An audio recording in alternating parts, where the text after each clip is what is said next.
నువ్వు చేసిన పూజ ఏ పూజ? నేను బంగారు తులసిరాలతో చేస్తున్నానని అహంకారంతో చేశావు, పక్కకి తోసేశాను అంటే మరి బంకమట్టితో ఎవరు చేశారన్నాడు. పరమభక్తుడు ఒకడు ఉన్నాడు, నాకు వాడు చేశాడు, అది పుచ్చుకున్నాడు.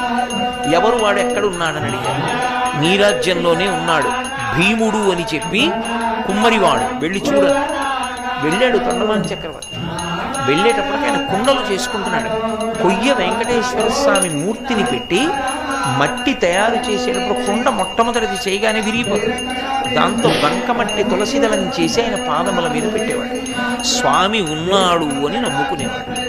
ఆ మట్టి తులసిదళం నేను పుచ్చుకుంటున్నానని తొండమాన్ చక్రవర్తి వెళ్ళిన తర్వాత గరుడ వాహనం మీద వచ్చి వెంకటేశ్వర స్వామి తను కట్టుకున్న బట్టలు తీసి ఆ భీముడికి కప్పి, శ్రీదేవి భూదేవి తమ ఒంటి మీద ఉన్న నగలు తీసి తమాలిని అని భీముని భార్యకి వేసి గరుడ